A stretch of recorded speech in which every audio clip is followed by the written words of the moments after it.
I think Carol just joined us as well, if I am correct. Hello? Yes, hey Carol, how are you? Good, how you doing? Good. I think Sonya is in here too. Let's join her in. Let's get her in as well. All right, there we go. Sonya, are you with us? Yes, I am. How are you? I'm doing good. How are you? Okay. All right, so I'm glad we got everybody here today. So first of all, how's it going, everybody? My name is Omar Thabit here from Motivate Me 313, and today we have some great guests from Through the Nets podcast. If you are looking on the Zoom call, next to me is Coach LaKita Gantz. She's in the building today. I was just telling her that before we went live that she was actually the person that motivated me to basically do this debate, or not debate, but conversation. And then below LaKita, we have Sonya Waters Thomas. Carol, mute your mic, Carol. Yeah. Yeah, we have Sonya. She is here with us as well. Thank you again, Sonya, for coming on. And then we also have Carol Bush, Carol Bay Bush. Shout out to Carol. Thank you guys all for being here today. But before I even discuss about talking about this debate or anything like this conversation, I would be remiss if I did not mention and give a moment of silence for Casey Willis, the daughter of Carol. She passed away about a month ago. She was such a bright young lady. She was a mentor, a smart, caring lady who always gave back to the community. She was part of an Alternative for Girls organization. Just a few of the things that she did, but I'm not gonna sit here and act like that I knew her, but I did know her mom, Carol, and I did know her brothers, Chauncey, and everyone else. And I just want to say that just by knowing Carol and the person that she is, that I could only imagine how great of a person Casey was. So again, I just want to use this time, if we can, just give a moment of silence for Casey Willis.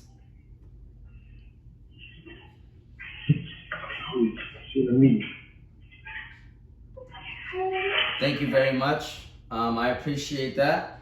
And I just want to make sure, LaKita, is this showing on Facebook, the live? I just want to make sure. Yeah, I just shared it, so it's on. Okay. Well, let me say this. Yeah, we're on. We're on? Yeah, we're good. Okay. Yep. All right, sounds good. All right, with that said, thank you guys, ladies. Thank you, ladies, for being here today. Seriously, yeah, I use that word too much. I gotta make sure I say it's okay. Right. Yes, but seriously, thank you. We done beat some of the best of the guys, so we're good. Yes, for sure. I'm seriously excited to have you all on here. We have a great conversation today. So for those that are watching, today's topic basically is going to be discussing the decision that the governor made to postpone the contact winter sports to February 21st. Originally, sports was approved to get started in mid to late January, and then it got postponed now to 21st. Practices can still happen, but no games can happen. And I'm going to read a paragraph that is exactly from the order. So under the current order, boys and girls basketball, ice hockey, wrestling, and competitive cheer are unable to compete in events because they are labeled as contact sports by the MDHHS. All the sports will continue to be allowed to have non-contact indoor practices through February 21st. And that's not saying that on February 21st it's going to get approved. That just means that it just got pushed to that date, and then obviously they're going to come out with another decision then. So, with that said, LaKita, since you were, posting about it for like the last couple weeks, I mean, you've been going at it, I think, for longer than that, to be honest with you. Just seeing that post. So, what are your thoughts on the governor's order of no contact sports being postponed until February 21st? So first, I want to just say I'm not upset about any order that says that they can't play. Right? I'm okay with that because in all essence, if that's how our state feels, that's how our state feels. The problem I have is with the other opportunities that maybe the MHSAA is is not allowing our, children to have. And my thing is, if you're going to wait this long, you may as well cancel the season or reschedule the season so that it starts in spring, when maybe the numbers are down and it's hotter. And so that's what my frustration is. We've had 4 different dates, and I guess that is on the governor. The governor could have easily said, you know what, we're not having basketball the way the state of Illinois did. So the state of Illinois canceled the season in, I want to say, September or October. They just canceled it. They knew already they weren't having a season. And just to let you know, those schools ended up playing on the border of, I want to say, Wisconsin. And they just actually will start this week coming up. So their season is about to start in Illinois, which is also making us the last state to not, be playing actually. So what you're saying is you would rather have heard it and canceled it from the get-go. And why is that? Like, can you explain to people why would you prefer it that way? Because here we are 2 months and a half later. We were supposed to start practicing November, first game December 5th. Here we are talking about a February 21st date. That's 3 months. And you're wasting people's time because some of our student athletes who, and I understand that, there's always going to be an equity problem for students who may not be able to go out of town. But for those who can and can move accordingly and or even play here in Michigan, that we could have kept our fall leagues going if we knew that for the next 2 months that we were not going to be able to play. Yeah, definitely. And I just wanted to make sure that the people that are watching understood why you felt that way. So Sonya, I'm going to pass it on to you now. Sonya, what are your thoughts on the governor's decision of postponing winter contact sports? Initially, I'm all for it because clearly this pandemic is a tragedy, and some have been affected more than others. I can't speak for everybody's household, but there are some instances where you have some, families that are housing older family members, be it a parent or, grandparents, and the exposure, speaks volumes. My son was in a blended virtual learning setting, but for the most part, Brother Rice have always, had face-to-face learning. So we didn't have that option. At least I didn't exercise the option because I didn't, voice it, in its entirety. But I could have exercised the option to say, listen, I don't want my son, to participate face-to-face, and we could have went that route. However, everybody learning situation was different, but we did have the face-to-face, and that was my bigger concern because there were some instances where, the exposure and the contact that's actually been made, the testing, I don't think in that regard, when a student tested positive, it was always, this child didn't, contract the virus at the school. We don't know that for a fact. And you can't be 100% sure that it didn't occur there. But, the face-to-face, understand, listen, if health and safety, it trumps everything. Yeah. On the other hand, I think in regards to, with just in general, they were stringing, parents, the student athletes, the coaches or whatever. I think they were stringing them along when in reality, with all these numbers that were going on, I think they could have. Either you're going to cancel or you're not.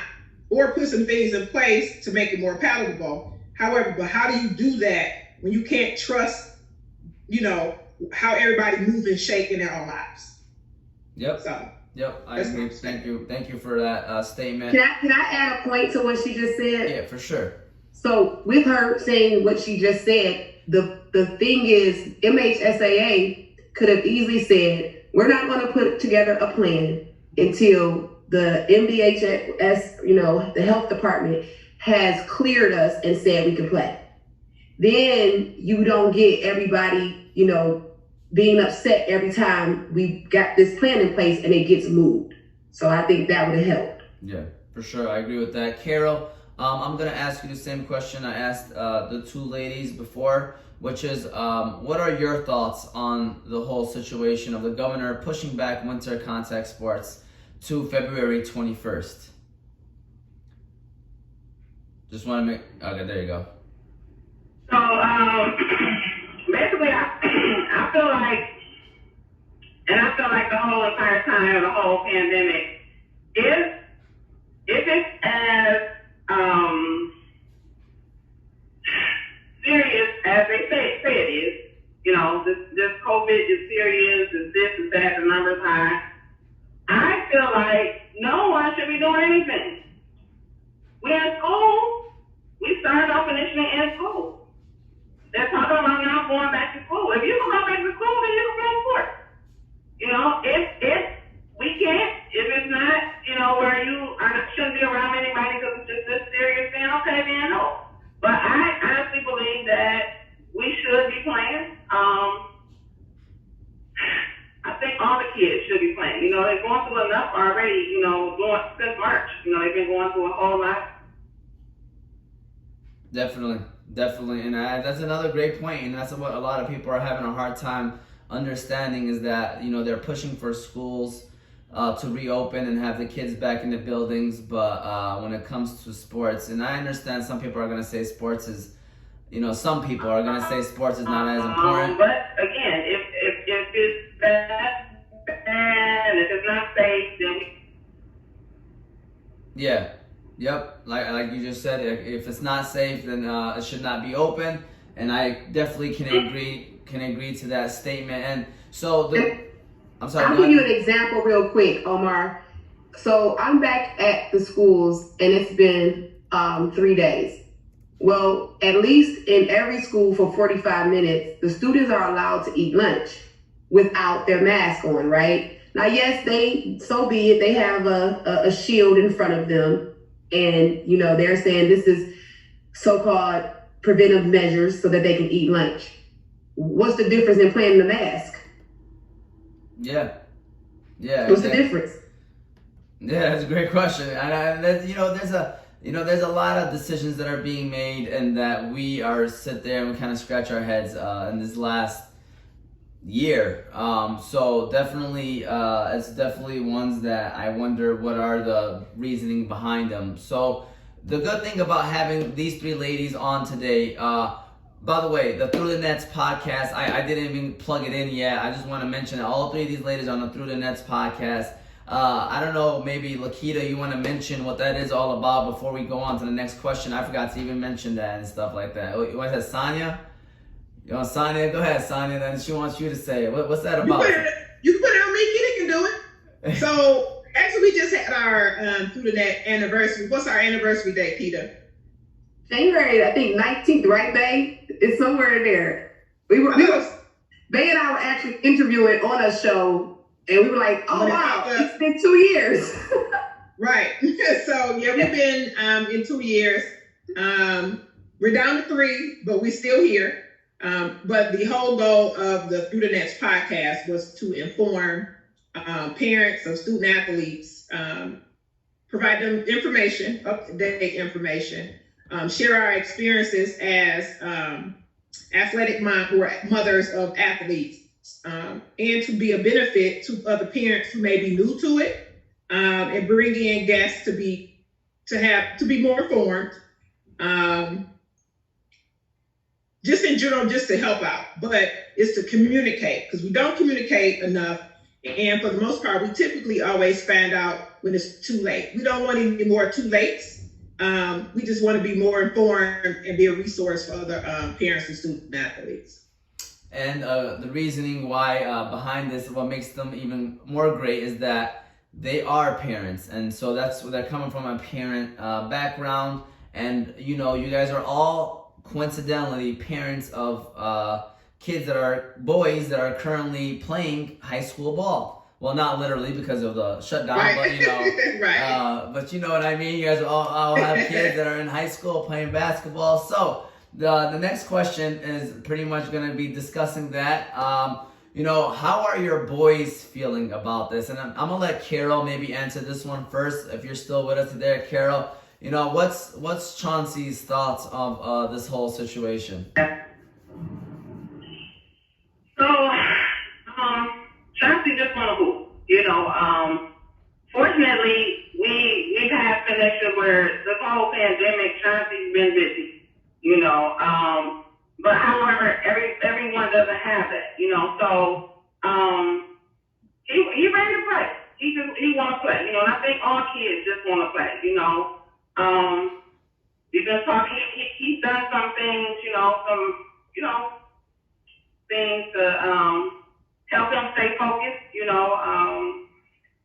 Cody, on the other hand, we've traveled. You know, we've been in Indiana a couple times. We've been in Ohio a lot.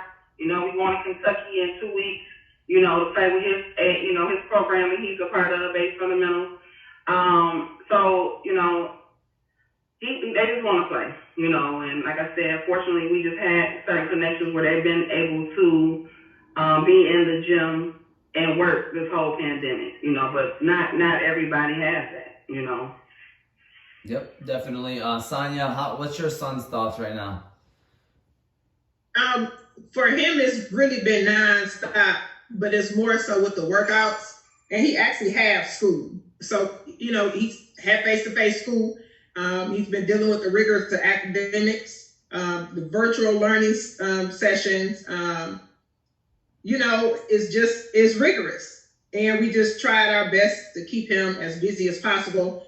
Any kid who's actually playing basketball or played basketball, especially at the competitive level, they want to play, and my son is no different. Definitely. How about LaKita? How's your son doing right now during all this? So he's a little bit frustrated. He's disappointed, but most importantly, I'm gonna tell you, 2 weeks, 3 weeks from the last month, he's been ready to walk away from Michigan and do his own thing. That's been the last 2 weeks what he's talking about. He's so discouraged right now that he doesn't even want to play here because he feels that 6 weeks, first of all, isn't enough compared to the 3 months. And then the one thing that he and I talk about, and I talk about this with the ladies and other parents, is that even if we start our season, the governor or whomever can shut us down at the minute they feel COVID numbers have risen, or if a kid gets COVID on your team, you could possibly lose 2 weeks, you know, for quarantining with your team. So he's very discouraged because he's been told 4 times they're going to play. And so now he's just like, whatever. I say this he says to me every day, do I got to go to practice? Do I got to go to practice? My son's never been like that. He'd rather work out and do everything else than go to practice because he feels like he's practicing for nothing. That's sad. And how many people in the state, how many kids, athletes in the state of Michigan are feeling like that as well? Like there's probably tons and tons of them that feel the same way, and it's just sad. And Carol, did you want to add on to that? Yeah, I want to add on something. Chauncey and I talk a lot about it as well. But Chauncey is a little bit confused as well because, you know, he plays football. You know, so it's like, well, if we can play football, why we can't play basketball? You know, so it's a whole bunch of discussions with him that I have about that. And he said to me last night, we were talking, and he just was like, well, let's just, you know, he's like, well, you know, it's like going on with the pandemic. You talk about starting something, sticking it through, you know, things might sometimes not be what you expected. You know, so originally he was, you know, we're like, okay, well, we're gonna do what we're gonna do. We're gonna leave, we're gonna go play somewhere or whatever, you know. But he came to me and said, so what happens if we get to where we're going and then we run into complications where either I have COVID or, you know, then I have to sit out and you not be there. And then what's gonna happen with me, you know? So it's all types of things, you know, and he's like, well, you know, something else could happen. Yeah, there's a lot of things that could happen, you know. So that's the discussion that we had last night and then we're having today. You know, him like, okay, well, you always talk about if things don't go the way you want it to go, not to up and jump and just go somewhere and do something else because other things can happen. And that's a fact. That's why I talk to my kids about that a whole lot. Sticking to one thing and accepting it for what it's worth, and that's that. You know, so that's our conversation right now. That's what we've been, you know, talking about. You know, because he's like, yeah, well, I want to go, but what happens if I go and this happens? You know, what happens if I go there and they end up shutting it down? You know, yeah, well, guess what, we back to square one. The notes are all legitimate questions that unfortunately we can't answer as parents. But Right. those are legitimate questions because those are some of the questions that we actually ask. We don't have no control over a lot of those things. And that's the unfortunate part. So it's like, do we try and go somewhere else and hope that it doesn't happen? Or at least be given an opportunity to do so? And I have to applaud you ladies because, being the parents in this situation, it's tough because you're telling your kids one thing because you want them to calm down, but you actually feel what they're feeling and you actually probably agree with them. It's just you kind of have to be the parent in the situation and try to have them calm down and make them understand the situation when really you almost agree with everything that they're probably saying and you feel for them, which is hard. And this is a question I don't have that I asked you guys, but I'm gonna ask you three because I know that you three are parents of kids that have high aspirations that want to play in the next level. So how is that affected? That's my question. I answered it when somebody asked me what I thought it would be, which is, they're gonna just base it off of, the kids that are seniors. And I don't think any of your kids are seniors, but the kids that are seniors really lost a big part of their junior year and their whole senior year almost. So are they just going to be recruited off what they did the first 3 years? Are they what's going on? I don't know. I'm gonna let LaKita. I don't know if you want to start off with this one and Sonya right after. Okay, so for me, the recruiting process is tough right now. All right, so the number one reason it's tough is because they can't come out and see our players. The bottom line is, out of all the 19 schools that have had interest in him, majority of them don't want to offer until they actually seen him play. They can see all the video in the world, but they want to see him play physically, right? Well, college coaches are now on the whole can't come out until April 15th. And I don't think they're going to come out after that either. So that's just me personally. I don't think they're going to be able to come out unless something drastically changes. The other piece is having film and being able to send that and having the connections to actually get a coach to actually look at your email. I encourage parents to send emails because I think that right now some coaches are looking at film more than they actually would have. But me being in that position to know in 3 years of people sending film and trying to get college coaches to look at them, it doesn't necessarily really work like that. You got to know somebody who knows somebody who will make that coach open up that film. But fast forward, we've been blessed because of my connections. So I do get some feedback and I do get some replies and some word of mouth does or has helped my son. So it's tough for people though who don't have that. And that's kind of why we do what we do. It's not about we have connections. Like on this, phone right now, we all have pretty good connections. But what about the parents who don't? What about the kids like Matt Mansell, who had to sit out last year because he transferred to his home school and he didn't play, and now he's not playing as a senior and he has no film? That's sad. That's sad. Again, that's part of MHSAA ruling. You know what I mean? Yeah. So Very. it's tough right now for everybody. Oh, the last thing is college athletes all receive a year back. They all got a year back. So right now, 2021, I feel really, really bad for them, but it will affect 2022s as well. Yep. Sonya, what are your thoughts on that whole situation? In that regard, my son is a sophomore, so we have a little time to hit dirt and get up, dust ourselves off, and continue to move forward. Yes, of course, he has schools looking at him, but that's not my main focus right now. Typically, right now it's just academics. But I'm no different than I am concerned about the other kids who don't have the exposure. What do they do? I had 2 recruiting services reach out to me today, and it was my goal to return the calls because I was going to ask them questions.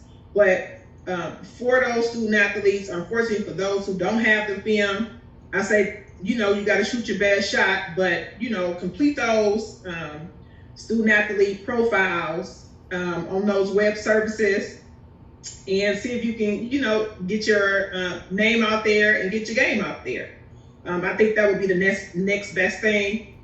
But again, I encourage the coaches of these student athletes who may be missing out on opportunities, it's time to put that work in.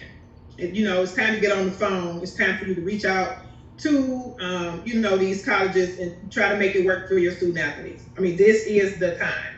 It's true. That is true. Carol, what are your thoughts? I don't know if you heard what we were talking about, basically about, how this shutdown kind of messed up recruiting for athletes that wanted to play at the next level.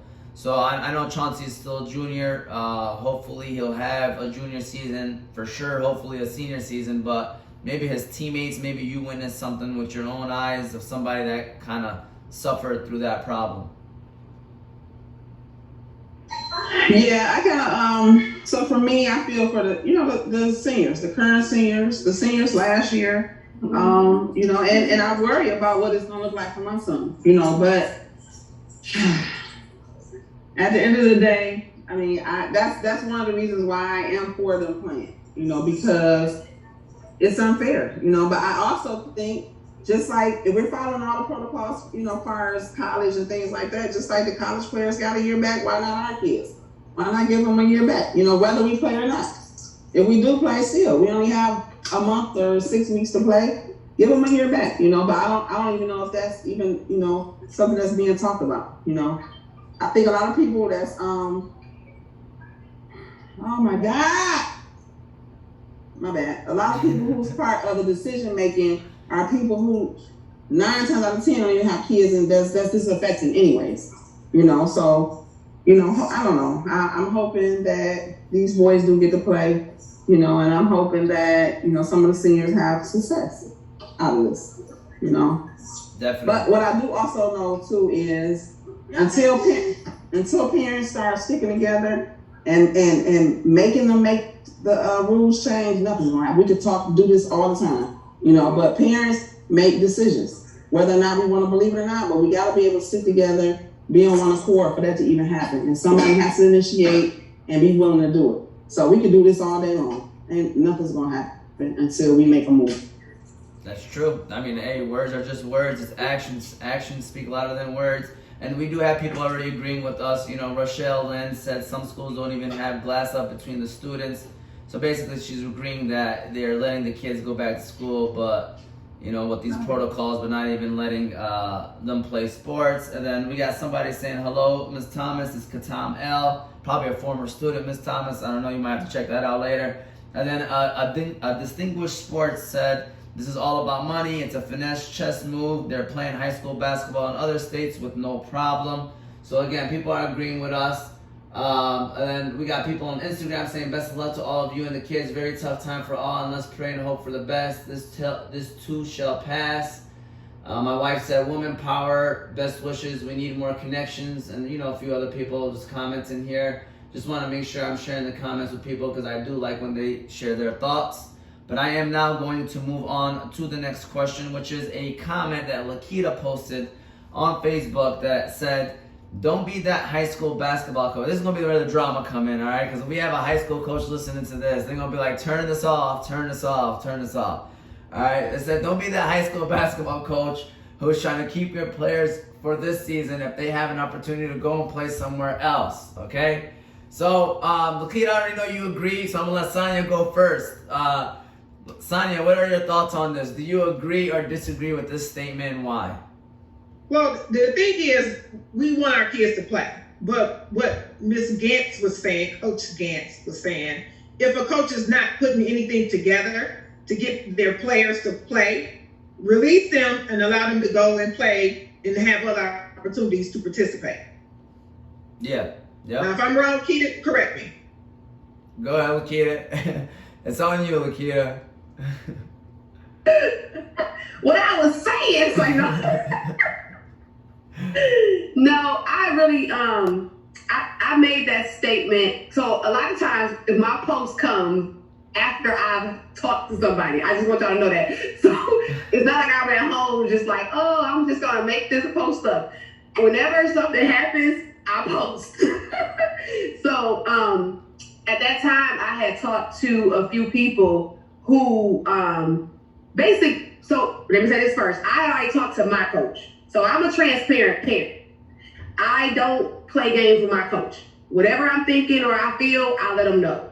So I had already explained to my coach. I said, Coach, listen, I just need you to know with this whole February 21st thing, if an opportunity comes for my son to leave and go play out of town, we're going to leave. And if that somehow we may not be able to play this season, I'm good with that. And I need you to know that's what we're doing. My coach totally was like, I understand. You know, we lost 2 student athletes this year to prep school that were pretty good athletes. And at one point, he's like, he doesn't blame them based on what we're going through now. So when I made the post, it was because I had spoken to some other people who were talking about the coach was telling their kid basically that they needed to stay here, even though they may have had an opportunity to leave. And as a former coach, and always thinking with coach in mind, if I get a head coaching job and a kid wants to transfer, I'm not the kind of coach that's gonna say, oh, don't release that player, because no, a kid can go and do what they want to do. And I think that's even with the MHSAA and their rules with transferring. Like, a kid only has 4 years to play high school basketball. Most kids aren't going to college to play, so they won't get another chance. Why do we even have a transfer rule that makes you sit out? They should be able to play 4 years, and if they want to go to 8 schools, let them go to 8 schools. So what? Who cares? I have not met anybody who had a group of kids transfer with them as a coach, and then that coach win a state title. It doesn't work like that. It just doesn't. But so I'm just all for what's in the best interest of your student athlete. And if your student athlete is a senior I don't even care what year, it's a parent's decision most of the time anyway. But as a coach, I'm not offended if a kid chooses to do something that I don't want them to do, if that makes sense. And no coach should be, especially right now. It's COVID. Yeah, no, I agree with that. I definitely agree with it, and you got to be open. And at the end of the day, it's the parents and the kids' decision, I feel like, at the end of the day. But the coach should make it easier with that transition. Carol, what are your thoughts on this situation? I know you commented on that post as well, but maybe you can share with us too of what your thoughts are on that, the comment that LaKita had. I know she's with us, but I don't know if she is currently. Okay, there you go. But she's here. Yeah, I'm here. I'm working too. Okay. So I was gonna say, are you having dinner, babe? I'm about to. That's about to be next. I just was dropping off, picking up, practice, all that stuff. Finally got here, so yeah. And then we have to have another kind of meeting. But I understand that. Like, I get that as well. You know, my thing is, and I talked to a couple coaches too. We talked, you know, they saw my comments and they called me like, what? You know, so my concern is theirs too. So you're taking them, okay, you're going to go up, take your kids out of town. What are you taking them for? Are you taking them because other college coaches going to see them? You just take them just to take them? Because they brought them a plane. Is there going to be college coaches there to watch? Not every place you're going to have college coaches watching. And that's it with anything. That's with AAU as well. You know, so that's a really good point. So you just want them to go to play? Or, you know, because my son been playing and doing different things already, you know, the whole pandemic. So that was the question. So you're taking them wherever you're going to take them. What's your reasoning for taking them? So, you know, that's a good question.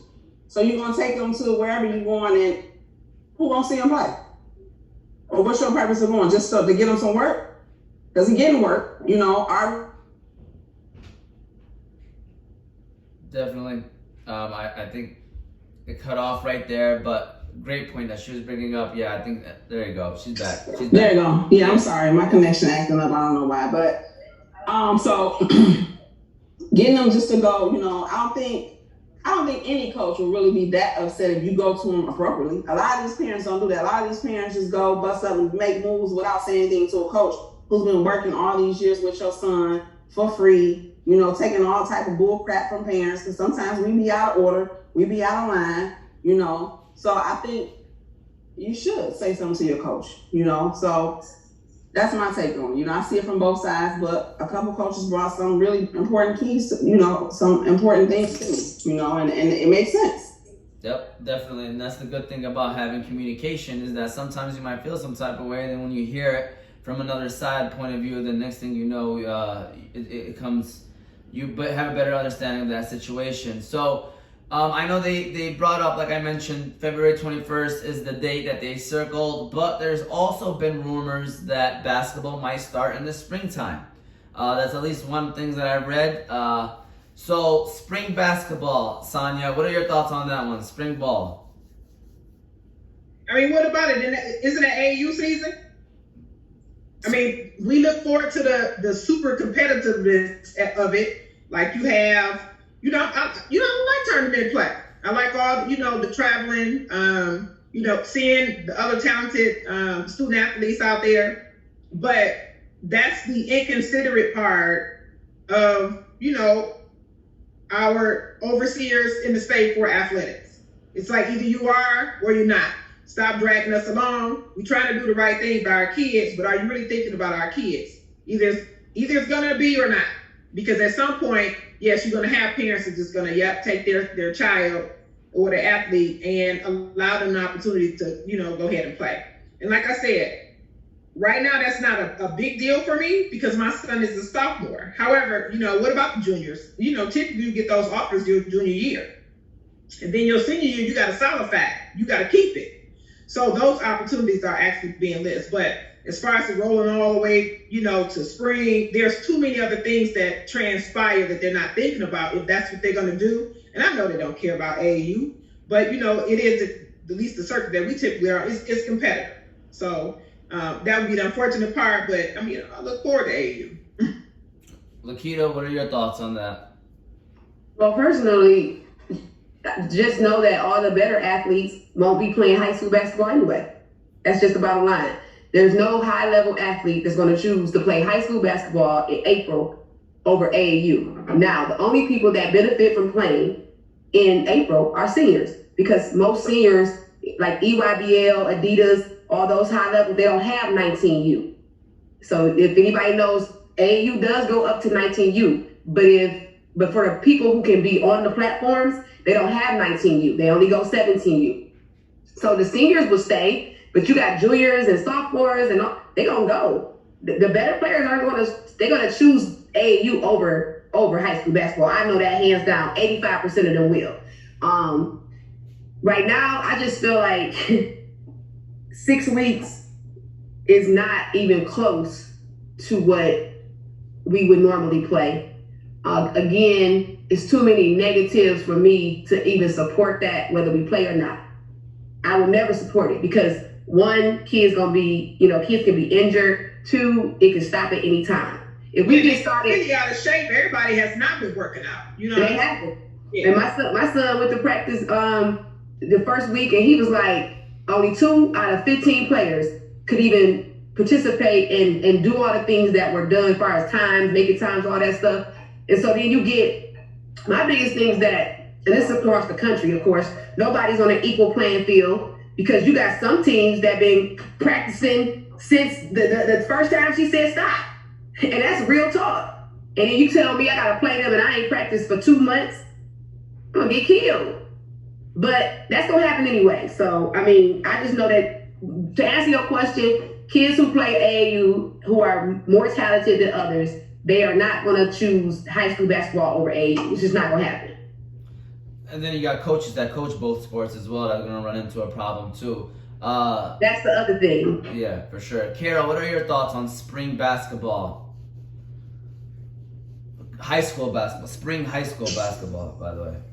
Well, the same way as those ladies. I'm an AAU mom as well, so like I said, we start next week traveling with Cody. And once March hit, it's like every weekend we'll be somewhere else.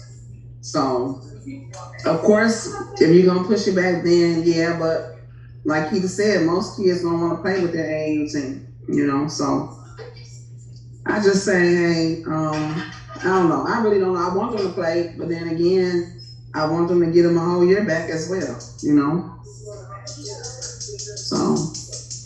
And when I asked, because I called up to the MHSA and I asked them about the year back thing. Now, mind you, I was still talking to just a little secretary lady who be mean to everybody.